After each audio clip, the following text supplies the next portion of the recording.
Welcome to the Simple Questions podcast. This is your host, Dylan Carnahan. The question for this episode is, what is it like to be a fighter pilot?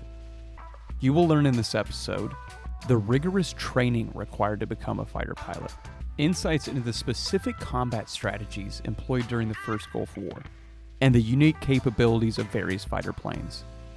Our guest served in the United States Air Force for 27 years, achieving the rank of colonel, participated in numerous missions, quantified by 4,500 USAF flying hours, 13 combat sorties, and 169 combat hours during operations such as Southern Watch. Received significant awards and honors during their military career, including a Distinguished Flying Cross for saving a valuable airplane during their first combat sortie, an award from the Association of Old Crows for electronic combat planning of proven force during Desert Storm. I introduce to you Kurt Dittmer.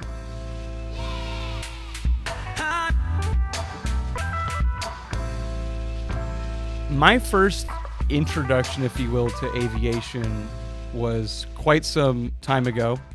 I was a grade schooler and I had took a trip with my parents to see my uncle out in Colorado. And one of those days that we were out in Colorado, my uncle took me up in a plane and we kind of flew around for a bit. I remember we looked at his house from the plane. And that was kind of my first aviation experience outside of, obviously knowing or flying, being in a plane and flying to a destination like a vacation. So I'm curious, Kurt, what initially drew you to aviation and what were your first experiences?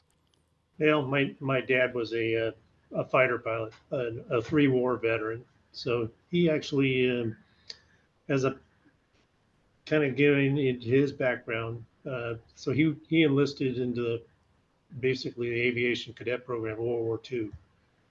So he got selected at the time. He graduated high in his class, but he went to bombers. So he actually went to the B-17, but he walked into the wing commander of the B-17 and said, "Hey, sir, I want to be a fighter pilot." He was 19 years old. So they said, "Lieutenant, I like your spunk, but you're not going to be a fighter pilot." It's 1943 because all the bomber pilots were getting killed. So attrition was 6%. I want to kind of look in the history books. So he said, "But I'm going to do you a favor, Lieutenant." And he ran him through the course twice. So the first time he went through, he was a co-pilot. The second time he went through, he was a 19-year-old aircraft commander. So he took his B-17 over his crew, and the 9 crews that went over with it, with his was the only one that came back. So Wow. But while he was there, he couldn't leave. He finished they went from 25 missions to 30. And that was essentially a death knell because those extra 5 missions at 6% attrition is pretty ugly. So his odds were against him, but they made it. So his crew made it. And then he was looking around for something to fly, so he flew fighters. And he was delivering them to the bases because they were bringing them off the boats. And so he ended up walking into a P-51 base and say, "Hey, you need pilots?" And they go, "Yeah, yeah." He goes, "I'm a volunteer." So he's going through training, AWOL, and they're training him, and the bomber command comes, "Hey, what are you doing here?" He says, "I thought you sent me." "No, we didn't send you." "Well, I'm almost done." And they said, "Okay." And so he became a fighter pilot. And he flew P-51 Mustangs. And so he was basically, they had so many combat hours, they gave him, and he became a flight lead and was flying as, for combat. And he got his first kill by diving down from 25,000 feet, rolls out behind an ME-109 and shoots it down. And he went home, landed, and celebrate all that kind of stuff. But that night his chest was hurting and he had collapsed a lung. So they told him he couldn't leave before. Bomber Command told him he couldn't leave because of the invasion. It was super secret. But now they sent him home because he had a collapsed lung. And so anyway, went to Oklahoma and ended up getting back to flying again. So his one lung ended up being better than a normal man's, 2 lungs. And so he got back into flying, was flying P-51s for the National Guard in Oklahoma, and they activated, and they told him, hey, they're looking for volunteers or whatever. They wanted to take him back active duty as a bomber pilot. He said no. So he volunteered and went in as F-51 now. So it was a fighter ground attack. Went to Korea and fought in Korea. And then while he was there, they said, hey, if anybody wants to be a jet pilot, F-86s, you got to go active duty. So he volunteered and went to active duty and flew the F-86. So that was the one that had about a 14-1 or 12-1 kill ratio. So he ends up getting 3 kills. So now he's got 1 Me-109. He's got 3 kills. He's trying to be an ace. But he called my mom and said, hey, if it's stay on my last flight, he actually got 2, shot down 2. And so he wanted to stay. And she said, well, you'll be a bachelor if you do. And my brother was born a year later, and I was born a year after that. So that's how we got introduced to being able and being with my dad. So he took us flying a couple of times as kids, but the best gift you could ever give any kid, we didn't understand it or know at the time, but we're in El Reno, Oklahoma, and this guy, we go out to the airport every so often. We try to get some flights and that type of stuff. So we're out there with my dad, and this guy, he's got a Citabra. So it's an acrobatic paper wood airplane, and he's hitting a headwind. So he's probably doing about 30, 40 knots of ground speed. He lands and he goes, who wants to buy an airplane? My dad goes, how much? He goes, $1,800. He goes, oh, I'll go get the checkbook. So we jump in the car, drive into town, knocks on the door. Hey, Mom, I'm buying an airplane.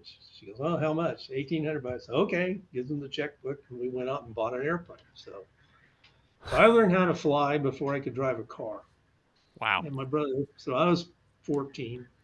My brother was 15. He didn't like it nearly as much as me, but he didn't like the yelling. My dad would, keep your hand on the throttle, and you're going to keep your hand on the throttle. My hands get tired.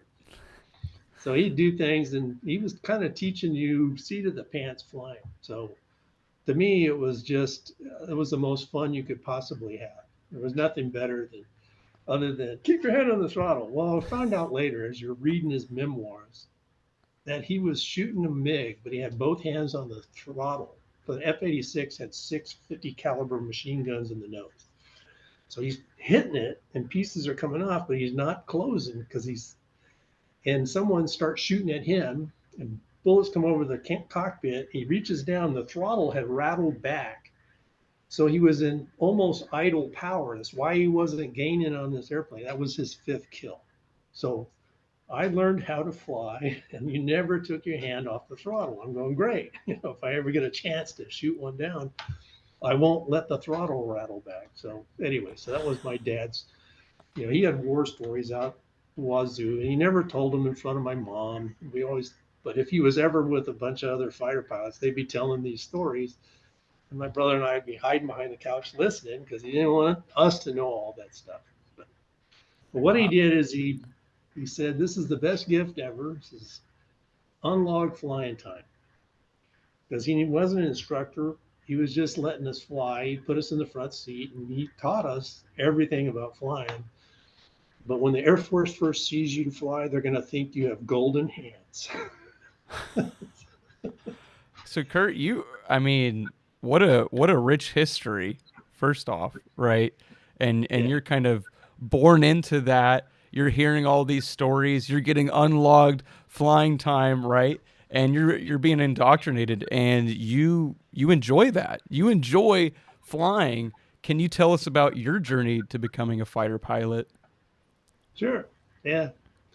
And by the way, if you want to read the stories about my dad, Nancy got a book.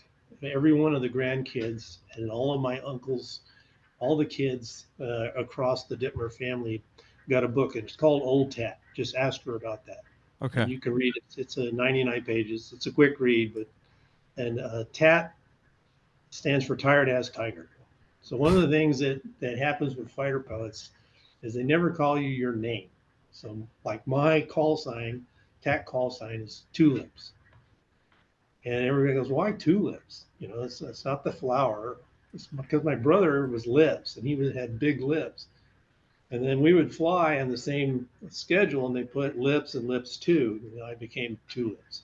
That's one of the things about Yeah. flying fighters. But so to get to the flying for me, the bottom line is I wanted to go to the Air Force Academy. My dad took us early on while we were go from El Reno to Colorado Springs. You step out and you have 58,000 acres of this pristine, beautiful chapel against the mountains. It was beautiful. I mean, it was just one of those places, and you're kind of having to work through to be an athlete, to be a leader, to get into the Air Force Academy.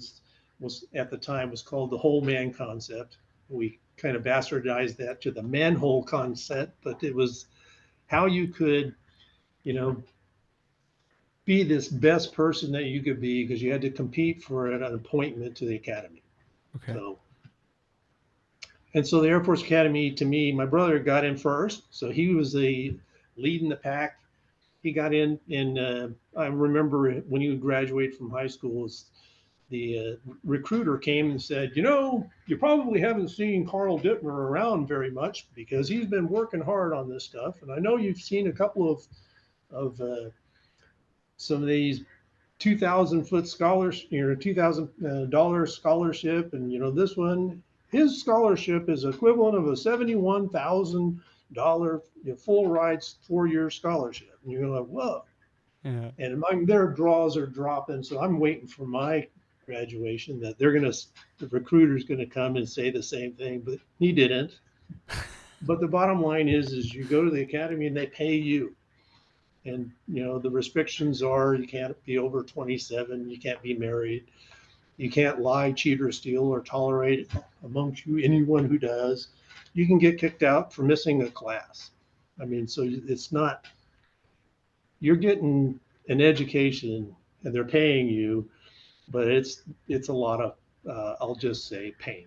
So I mean, it's there to test you, but it's also building you into an Air Force officer. So having some flying experience, you're kind of just looking at as a all you think about as a freshman is you're getting yelled at. You're getting yelled at because you got to memorize all of every fighter in the U.S. inventory. You have to memorize, you know, Duhay's quote and all the, you know, the discipline was makes a free nation. You know, soldiers of a free nation were reliable in battle. You had to do all this stuff, and while they're yelling at you in your, you know, skivvies. But I have one of these upperclassmen that says, "Look, I first of all, they couldn't hit you. And so I was extremely happy because I've been beat up by my brother all of my life. And here he just yelled at me and beat me up. Now they can't beat me up. But this guy goes, look, if you were in F4, and you got a backseater and you're on fire, here's all the emergency procedure steps that you have to have memorized. You think it's going to be more stressful than what I'm doing right now? And you kind of look at the guy and you go, no, you're probably right. It is more stressful. He says, this is easy. And he goes, just learn how to think, how to memorize and repeat things from rote memory when you're under stress, because that's what's going to take. That's what it takes. That's what you have to look for. So when you have that mindset, that's your first year and you're just trying to get through it.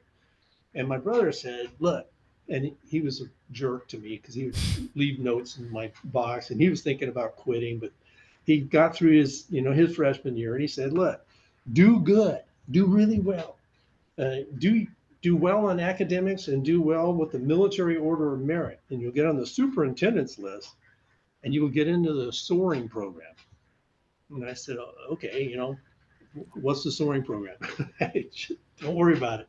Just do well. So I worked hard and I did well, and sure enough, I got in the soaring program. And what that meant was they had these sailplanes that the cadets, the instructor pilots were cadets. And so you come in as an underclassman and you learn how, on your summer in a 3-week period, you end up with a private pilot's license and gliding in a glider. So the tow pilots are all Vietnam vets flying these super Cubs because they had to be supercharged. But they would launch, and you were essentially learning how to fly against a Piper Cub because you were flying behind it like you were gunning it. You're being towed by a rope, but you're learning all of the things that you need to do to go into combat. But here I am as a first time I fly. The instructor goes, "Damn, you're a natural," and I go, "Well, yeah, it's just something that comes naturally to me." So anyway, so bottom line is, I got in the soaring program. I got my pilot's license for soaring. Then it became an instructor. So I flew 600 sorties in my 4 years at the academy, flying with students and taking cadets. I mean, it was just what could possibly be better is you're getting your education and you're flying. Yeah. Now, they also force you to do T-41s, which is a Cessna 172. And this was to make sure that you could fly a powered airplane. There was a very select few that got to do the gliders and be instructors. A lot of guys, every cadet got in a orientation ride to see what gliders were like, but only a few got selected for the program. So I got a good deal. So it was one of those, okay, thanks, bro. So did well by me. But anyway, but the T-41, now you're flying with instructors that are, they're not cadets. So they're actually academy academic instructors. And I happened to have one that was a fighter pilot. So this guy was going, the hardest thing about flying is getting the radio calls and all the other dumb shit stuff, pardon my French, that the Air Force forces you to do. He says, but that's just a penalty you have to pay. It's not a big deal. I said, okay, got it. So anyway, so I'm flying with him and he's going, your steep turns, you keep dropping like 200 feet. So he flies over top of a plateau where we're pretty high in altitude, 7,000 to 8,000 feet, but we're 200 feet over top of this plateau. And he goes, now do your steep turn. Well, you fall 200 feet and you crashed. No, I'm climbing on this thing. He goes, no, I don't. I want you to stay level. Look out the window. And that's what you eventually learn about flying is looking out the window is your best horizon. It's the best, best reference for seeing whether you're descending or rather than trying to look in at the instruments. And that really was, it was painful because all the radio calls and all the procedures, but that is exactly what you had to do when you got to pilot training. So when I graduated, you went to pilot training. Your first airplane is a T-37. So it's a twin engine jet Cessna. So Cessna, and they called it the Tweet because it was the most productive that you could ever have of a system that took jet fuel and turned it into squealing noise. So it was just this noisy. So you had to wear headsets and around them. They were just nasty airplanes. But anyway, so I'm doing really well in the class, and I ended up getting my instrument check early, which was good because I was at Vance Air Force Base in Enid, Oklahoma, and it got to be wintertime, and there's ice, and the T-38s, which is your next airplane, can't fly in the ice. So they would send one airplane up to go fly in the ice and see if it was, if it was clear enough for the T-38s to fly it. And I happened to be the only student with the instrument check done. So I've gotten all these extra sorties until one day we went to move and the ice on the wheels actually, I'm trying to move the airplane. When it finally moved, the tread rolled off of the tires and the instructor goes, okay, we're not flying. Let's go in.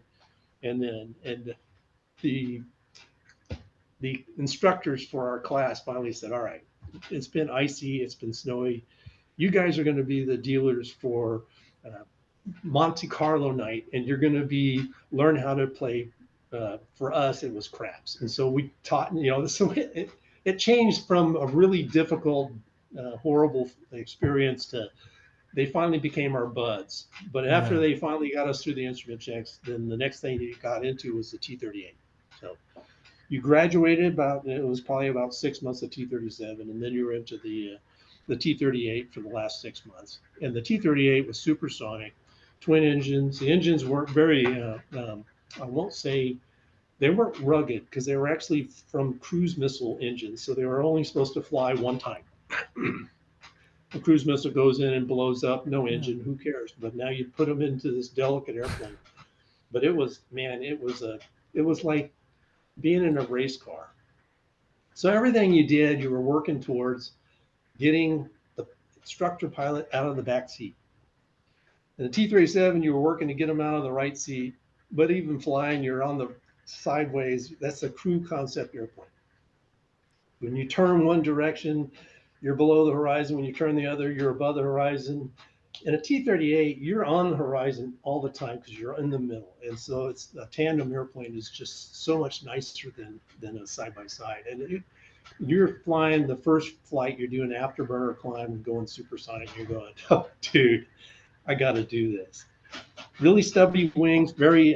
So you had to fly it all the way around, and so it was a dream. So that was the T-38, and now you're competing against your classmates the whole time. Okay. So the T-37, a lot of guys were really good from being light aircraft. Once they got in the T-38, it was a make or break. Because in the final turn with the stubby wings, you didn't have a lot of lift, so you're working right on the stall as you're coming around. I love that airplane. And in formation, you're rock solid. So the key pieces that they're trying to teach you is, hey, can you fly with another airplane? Can you judge closure and not hit them and then stop and get in your formation? So your rejoins and all that stuff. And those were things you had to have depth perception. You had to be also aggressive without being stupid. And then they're flying me with the squadron commander was a lieutenant colonel fighter pilot. Hey, let me fly. Hey, sir, I'm the one getting the training, but we would do tactical formation. He loved. I mean, he's going, oh, come on, please let me fly. Hey, sir, I'm the student. He goes, okay, all right, all right. So anyway, but you could tell he just loved flying, and so the fighter pilots that I flew with, it was just one of those things. My dad told me, he says, son, when you're going to the academy, tell them you want to be a fighter pilot. I said, well, what is that? Because someone who flies fighters, but just realize people will hate you because you say that. They're just. But now I'm starting to see it. The T-38 truly was wonderful. I mean, it was just. I mean, it was like okay. And so when we got our assignments down, you got to pick. Well, I was the number 2. So you put in what you wanted to do, and the top guy wanted to be an instructor in the T-38, so he was going to stay. And so now I'm the top one in the class. So I wanted an F-15, and at the time the F-15 was brand new. This was the first class that was going to get an F-15, one F-15, but not for Vance Air Force Base, but for Vance Air Force Base, William Air Force Base, Reese Air Force Base, Laughlin Air Force Base, Wichita Falls. So I'm competing like 10 of these UPT bases and one F-15, and I didn't get it. So because I didn't get what I wanted, they looked at everybody else had put F4 first, and they got their F4s that were fighter qualified, and I got a T-33. And T-33, it's actually, I'm sitting there going, my dad goes, what'd you get? You get an F-15? I go, no, sir. Did you get an F4? No, sir. What'd you get? And he goes, I got a T-33. He goes, oh, son, I flew those before you were born. And that was his lead into the jet. So coming out of a P-51, where if you put the throttle up, it would torque roll and you could kill yourself. You had to take off and modulate the power on it. You call in a T-33, and there's a throttle, and you have to keep the exhaust gas temperature is all you care about because it could overheat. So you're walking the throttle up, and there's the thrust in idle was the same as an F-16. Oops, I was trying to do an up. Anyway, the thrust in idle was the same as an F. The mill power for it, the highest thrust was like an F-16 idle. So and I'm looking at this. So the guy that was running my class, my instructor, he goes, look, if you want an F4, we'll get you one. But call the guy at the T-33 squadron because it's a lead into the F-106.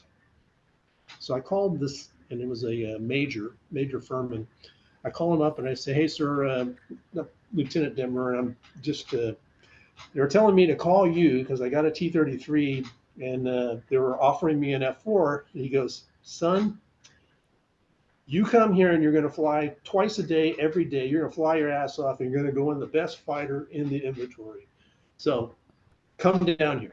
And it was Tyndall Air Force Base. I said, okay, got it. So here we are. And it's no kidding. There's 30 lieutenants. And no squadron just has lieutenants. This one does. And they all come into the T-33s.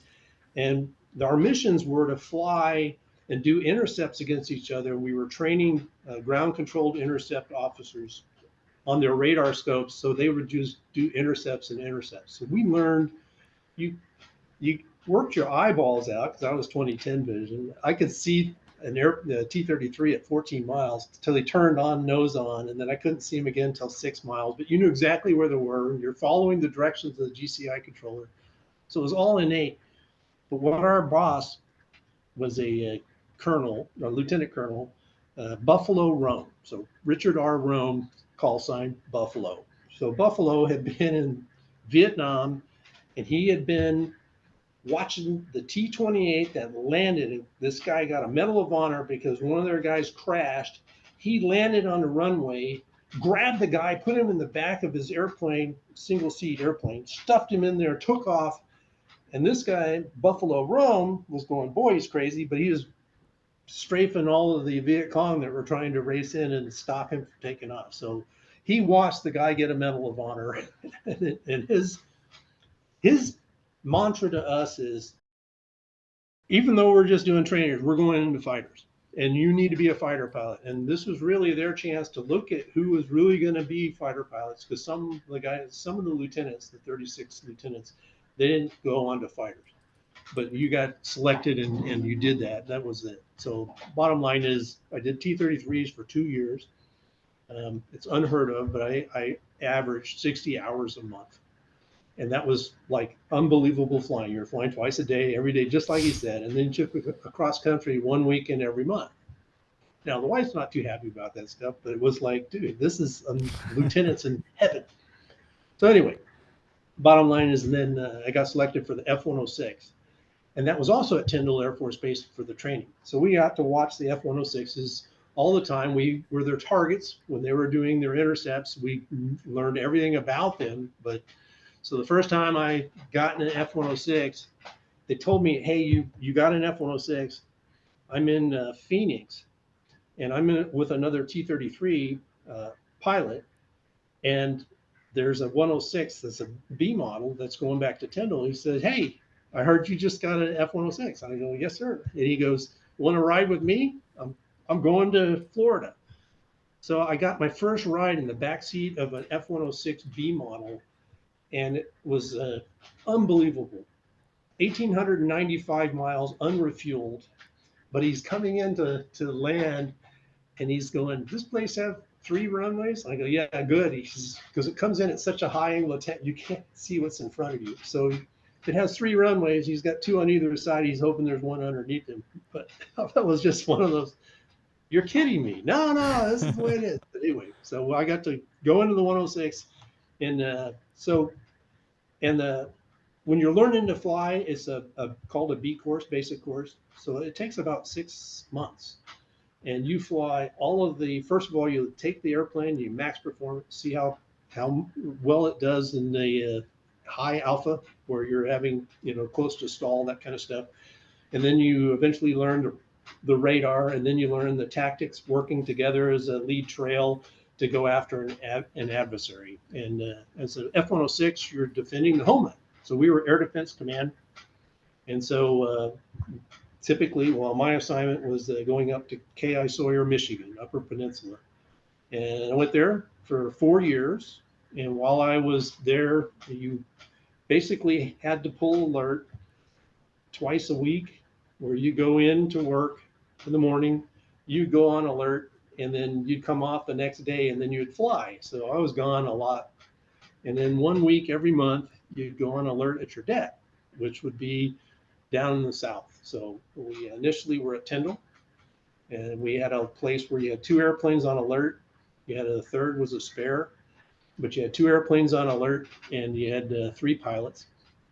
And so one pilot would have a day off, and then you have 2 days on alert. Then you had a day off, so you just kind of flopped in and out of this thing. So the alert was kind of disappointing until we moved to Charleston, and then there were Bear bombers. Russian bombers would go along the coast, and they would tip their nose in on the air defense identification zone, make the fighters scramble. Then they'd turn out and see how much you run you out of gas. They'd turn back in, so you got to see bears and actually go and scramble on adversary airplanes. And they would go from over Iceland and then go down to Cuba and land. And then when they come back, they do the same thing and harass all of us. But we got to fly. You had to take off from a sound sleep to airborne in 5 minutes. So imagine that kind of the heart rate that you got to go. So you had your boots, you had everything lined up. So you'd jump out, pull on your flight suit, jump on your boots, race down, and then the crew chief has already taken everything off the airplane for the launch. He'd help. Do you need help strapping? No, I'll strap. Pull in the straps, put your helmet on, and you're starting the airplane. And your heart's racing, but you only had about 85 seconds from the time the engine started till you were launching, and then you're on battle stations and gone. So the scrambles were awesome. I mean, it was just something that, dude, this is ew. So that was the 106. I did that for 4 years, which got me into the interceptor weapons school.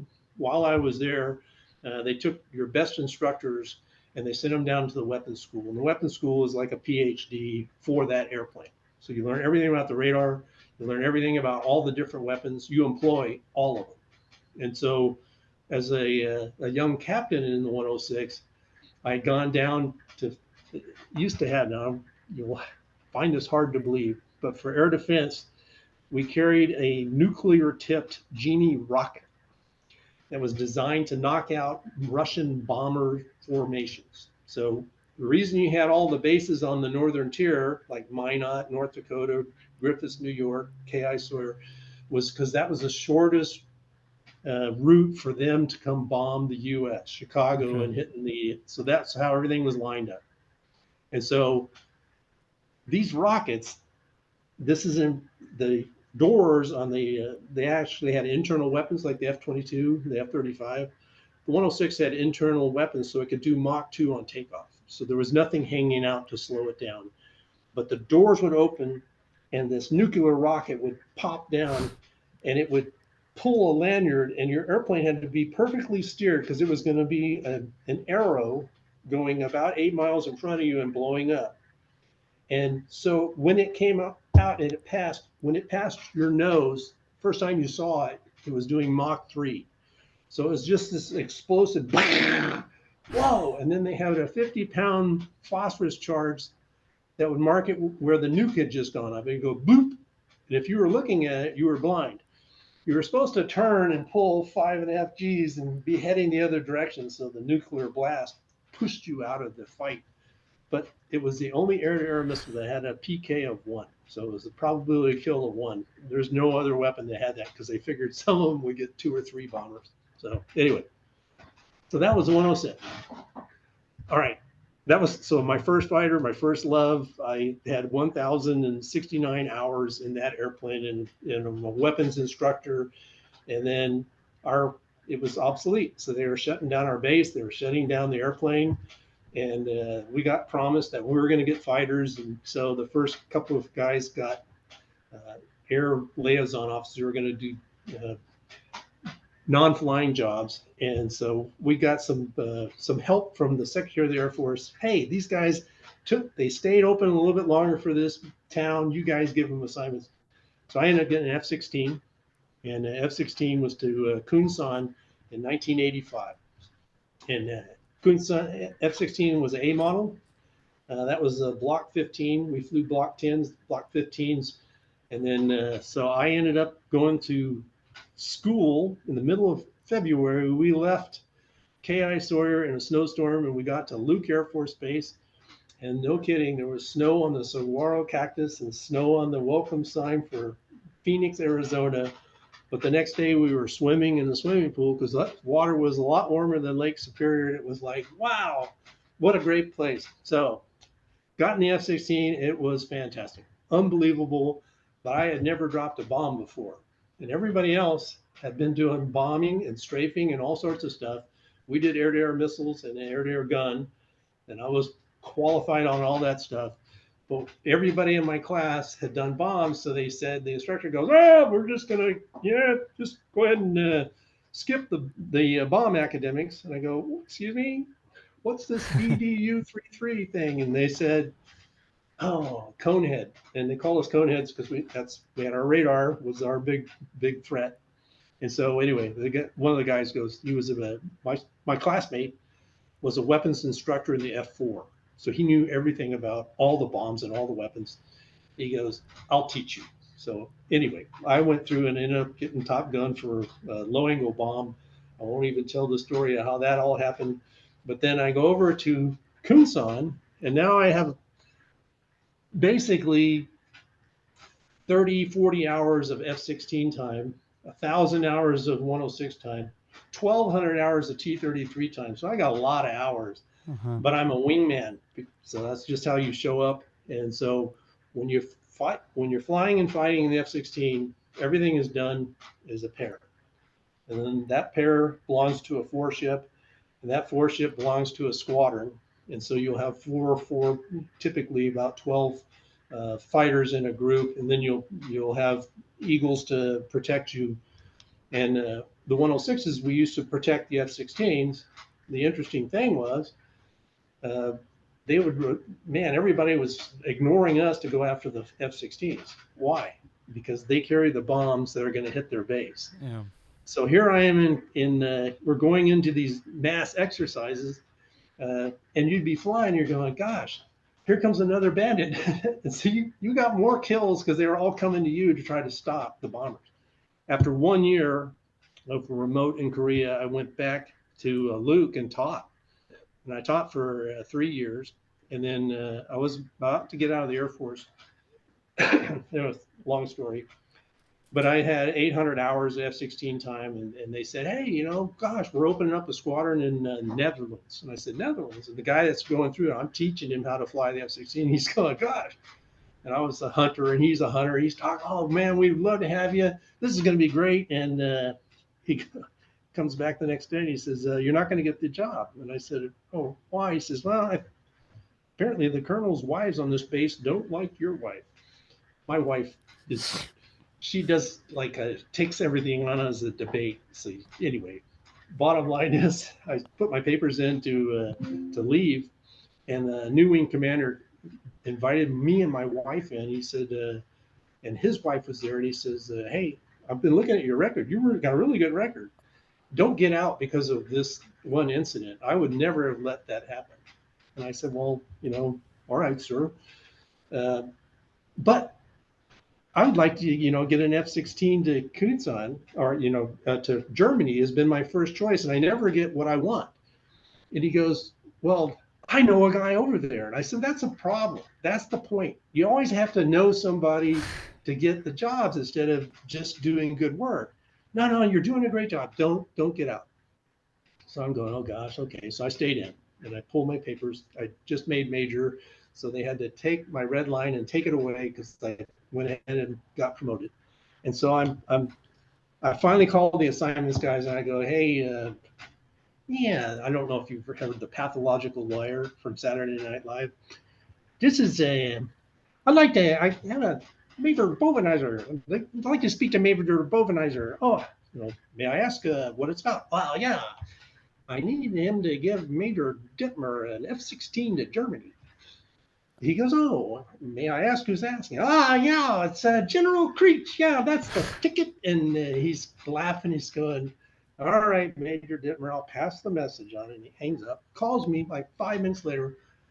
How about an F-16 to Spangdahlem, Germany? I go, well, yeah, but let me talk to my wife, but yes. And why or how? And he said, they had a guy going through their weapons school and he busted out. And they needed a weapons officer. And I had just done the weapons school in the 106, but I got reblued. So they sent me to Germany. That's when I got to go to the war. So when I got to Germany, my brother was my sponsor. So here's Lips, and I became two Lips Uh-huh. because, but he was already flying F-16s there. So I'm flying F-16s in another squadron, and the Saddam Hussein invades Kuwait. So my boss was the chief of weapons. I was weapons for the F-16. There was a weapons officer for the F-4. So we're all sitting there going, how the hell are we getting the war? When Saddam Hussein invaded, everything went to Saudi Arabia, to Oman, and down at Bahrain. So they were putting all the stuff, and it was Tactical Air Command. So everything from the United States was based there. And we're going, but wait a minute, Turkey is a NATO ally. We're in Europe, we're in NATO, we're their allies. So we worked up a plan, no kidding, back on napkins, that we could come in and actually get all the way to Baghdad because all those defenses were to the south. They had nothing from the north. We could come in from the north and have a back door to Baghdad that would disrupt their ability to defend themselves. And so we briefed this up, and no kidding, take this, and we're going up to ended up with a 4-star general going, all right, you go to Turkey. So I go to Turkey to start writing the O plans or war plans for how we're going to do these attacks. And the Turks have said, look, they're going to be our neighbor 5,000 years from now. But if you go to war, we'll let you go to war. So if as soon as the shooting starts, then we will give you permission to attack. So I'm there at Christmas and I'm working through all this stuff, and sure enough, on January 17th, boom, we got the go ahead to cross the border after they did the first attack.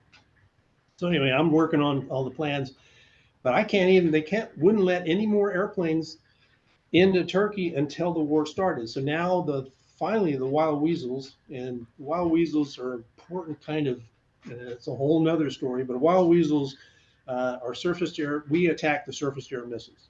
So wild weasels go in first, stir up the SAMs to bring up their radars. We shoot anti-radiation missiles at their radars and knock them down so the bombers come in and drop their bomb. Works pretty good. So anyway, so I'm there writing these war plans, and now there's a squadron coming I've never flown with, but it's my brother's squadron. So he's there, and they show up, and they're going to let me fly eventually. But anyway, I'm going to be flying nights because I have to work nights. And so my first combat mission is on January the 21st. 17th was when the war started, and my first combat mission was, let's just say, wasn't great. So the way it happened is we knew where we were going to Mosul. We had B-52s were going to drop bombs, F-111s were going to drop bombs, and we had to go south of Mosul. And to get there at night, you're flying in air refueling in the weather.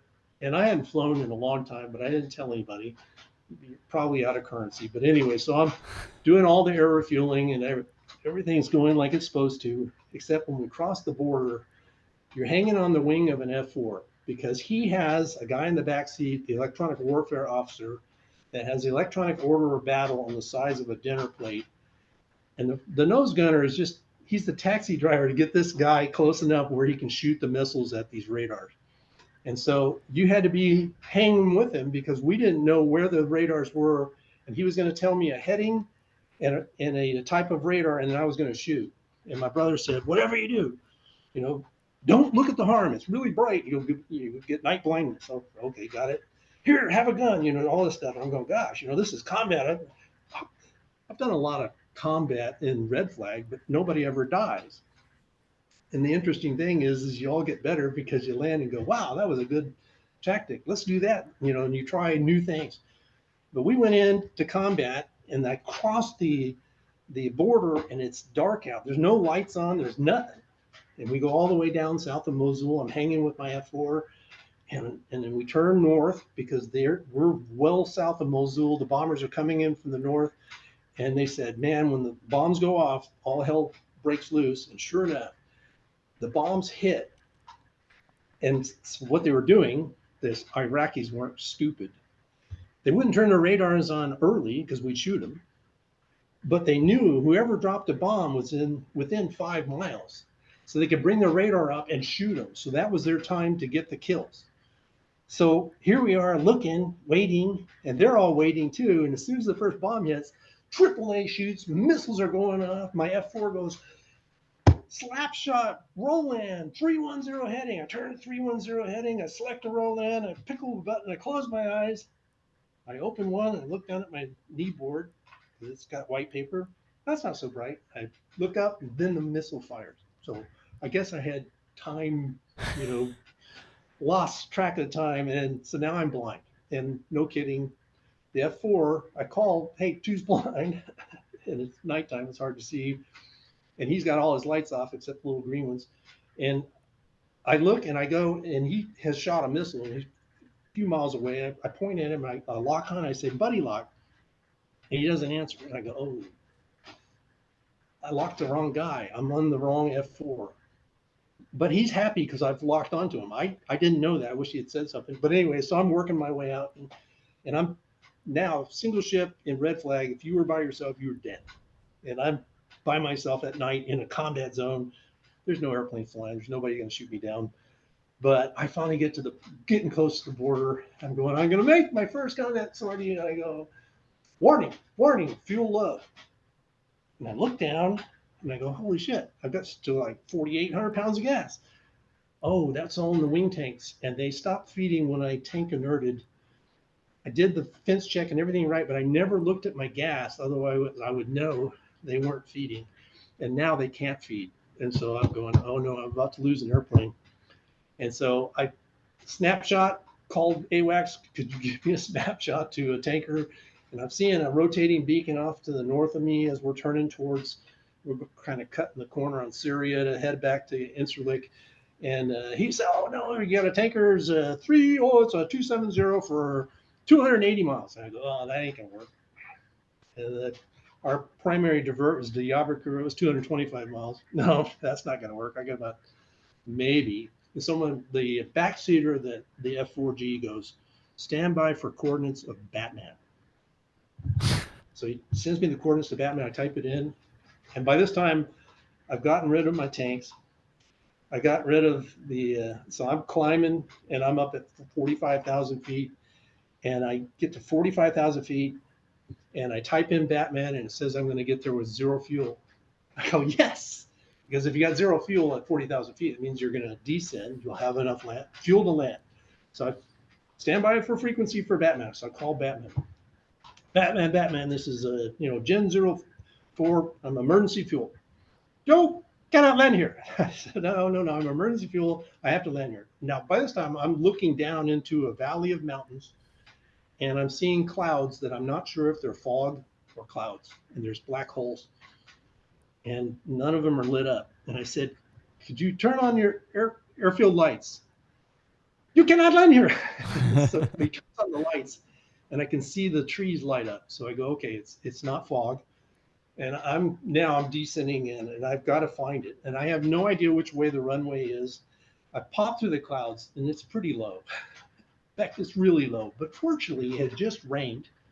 And off in the distance, the town of Batman, the lights are on. So the bottoms on the clouds are lit up. And I see the reflection of the runway in the water because it had just rained there. I put my gear down, the lights come on, the guy starts screaming, you cannot land here. I said, I have to land here. I have 250 pounds of fuel. I'm just about to flame out. I'm coming around the corner. And the rest of the story is he never said, you cannot land here. There's men and equipment on the runway. They're doing repairs. Well, those men and equipment are running like they're off the runway. They're moving vehicles. I come through and I land. Poof. And you must hold your position. I will hold my position. I'll do whatever you want. Go ahead. What do you need? And this guy drives up in a truck and he looks at me and he goes, the international signal for what the hell? And I said, I need fuel. He goes, follow me. And he's a follow me truck. So I'm following him. And as soon as I clear the runway, the engine goes and it's out of gas. So I turn off the EPU, hide all that stuff so it doesn't do emergencies. But my airplane stops, the lights go off. This guy's driving and he comes back. Like, well, what the? Yeah. give me my chocks. He chocks my airplane. And by the time I crawl out, the place is surrounded by Turks. And the Turks weren't in the war. But they were very interested because they were the closest base to Iraq. And so they didn't know if they were going to be attacked. And they were saying, I was very lucky I didn't get shot down because they had AAA and a bunch of other uh, hair triggered gunners. So, anyways, the bottom line is I get the General Toxoy says, Major Dittmer, what kind of missile is this? I said, well, it's an AGM-88 high-speed anti-radiation missile. Well, where's your other one? I said, sir, that's in a Roland right next to Mosul. He goes, slaps me on the back. He goes, come with me. And we go to his command post. He sits me down. He opens up the big board, pulls up the map, and I go, oh, gosh, you're way behind. And I show him all the radars that we've killed. And then he goes, what can I do for you? And he's giving me tea and some donuts. I said, I need fuel. Oh, your airplane is fully fueled. I need a flight plan. Oh, you have a flight plan. I need a ride to my airplane. He says, come with me. Puts me in the car, take off. I'm no kidding. Catch the airplanes that were landing as I got to the airfield. So they were still landing when I came in. And they said, is your airplane broken? I said, no, it's code one. I got rid of the fuel. The tanks weren't feeding. Oh, it's fixed because those are gone. So anyway, so that's my first war story and the hardest one ever. But anyway, so sorry about running you over your time. This is perfect. That's perfect. I mean, what a great journey, and what a intense kind of recount there at the end. Wow. I mean, that's a lot. I mean, those called war stories, and they have to have 10% truth. Fighter pilots, that's kind of the way we work.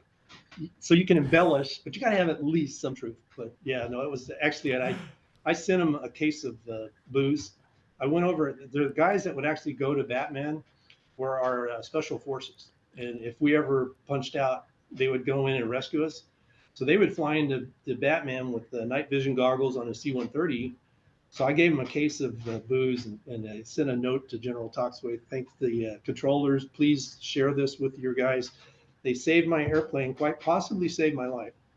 And 3 nights later, knocking on the door, I open it up. It's one of the spooks. He's got beard. And, hey, are you Major Dittmer? I said, yes, sir. He goes, I'm not a sir. I'm a sergeant. And he goes, got a birthday present for you. And it is a birthday present from General Toxway. And I open it up. It's 4 bottles of wine, but the thing is, General Toxway says, in Turkey, we say when a man's life has been saved, he is reborn. And your new birthday is now 21 January. So, that's pretty good. Yeah, and my brother and I drank the worst wine I've ever had, but man, it was worth it. So anyway, that's being a fighter. That's you're reborn that day. Oh yeah. Would I do it over? Everything we've done, from all the assignments, yeah, I do it every bit of it. I do it over again. I mean, I'm so jealous of the guys going into the F-35 and F-22 now. It's just a whole, yeah. Once you're in it, you're there for it's a life. Yeah, well, what advice would you give to aspiring fighter pilots who might be listening to this podcast? Yeah. So if you want to be a fighter pilot, it's kind of changed. The meritocracy piece is huge. When I was there, you were fighting all the time to be number one. So they're kind of going, this is not as important. And you're going, well, you actually have an advantage if you had flying times. So they want to take that advantage away from you so that they can then judge, equally from the pool of foes. And you're going, okay, good luck with that. Because the flying that my dad did was spins and a bunch of other stuff that, that just you won't get in the school. So, but it's desire, but it's a mindset. To fly airplanes, it's great, it's wonderful. But if you're flying an airplane, you want to get that other person out. You're a fighter pilot. I don't want to say, hey, is the gear clear? Oh, yes. Go ahead and raise it. Okay, I'm raising the gear. Yeah, you're raising the gear. You don't say anything. You don't even, most of the airplanes, you don't even run the intercom. So it's just silent.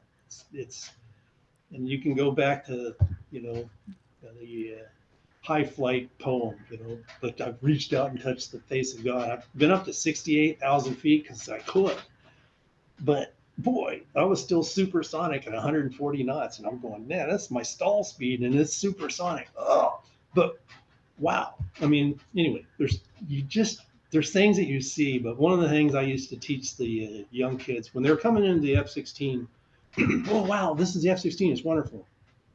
But being a fighter pilot means you're going to take the fight to the enemy. There are no points for second place. Your family gets a flag in a triangle, and you're got a spot in Arlington. So you're not playing for, oh gosh, I don't get a trophy for participating.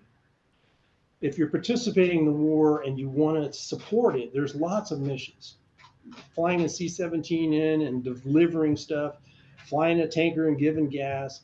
But if you're going to go fight in a war, there was an F-117 pilot that dropped, and I tell the kids this, that he dropped a bomb, and it was a hard and deeply buried target, and it was this.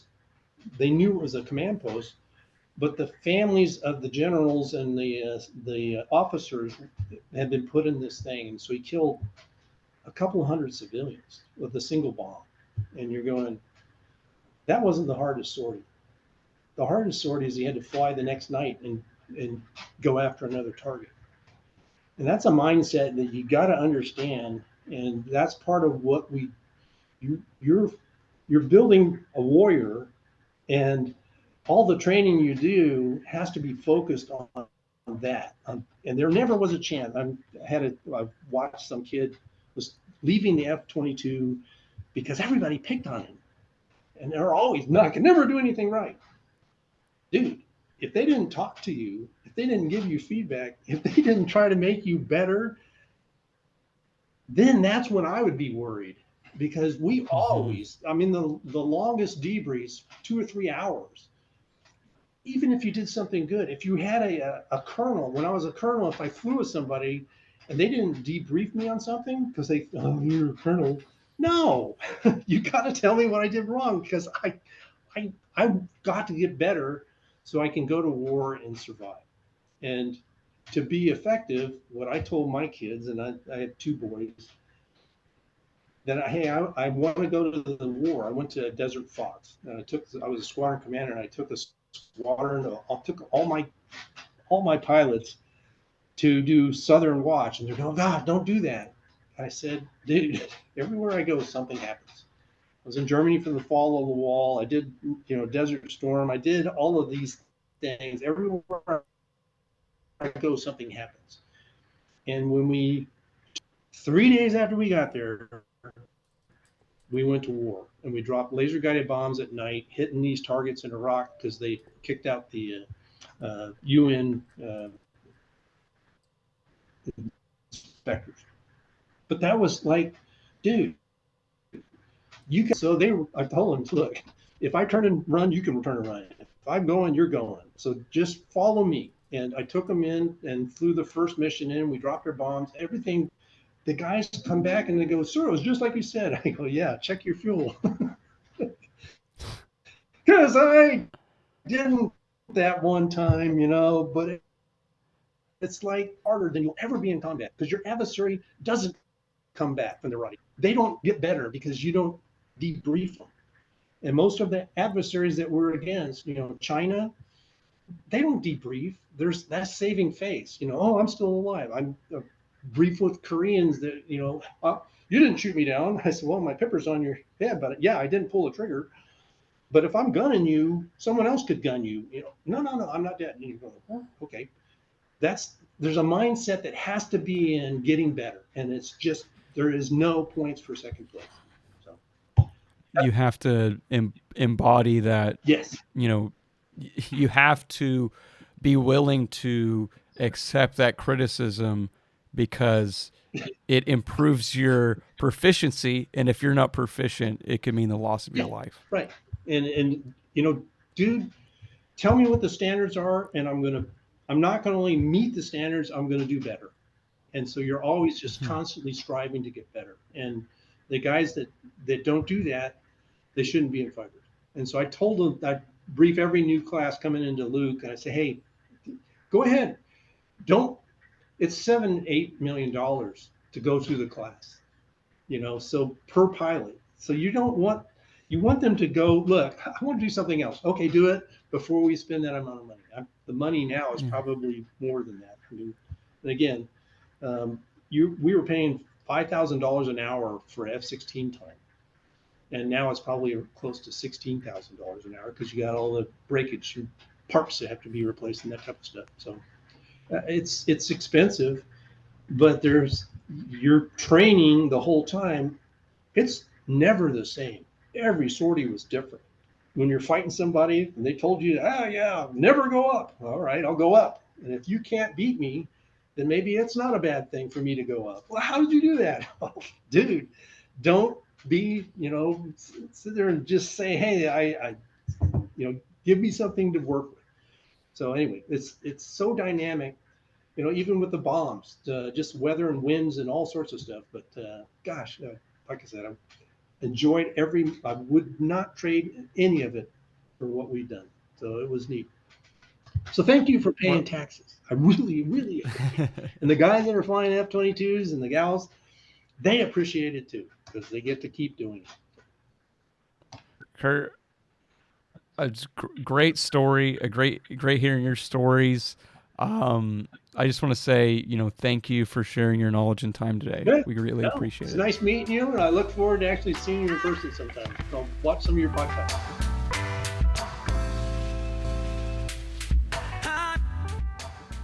That wraps up our conversation with Kurt. We talked about how U.S. fighter jets were scrambled during the Cold War, World War II bomber pilots, and the importance of implementing feedback prior to fighting an adversary. Go to this episode's show notes to see any resources Kurt mentioned during our episode. And lastly, subscribe to the Simple Questions podcast to get notified when our latest episodes are released. Thank you for listening, and remember to keep asking questions.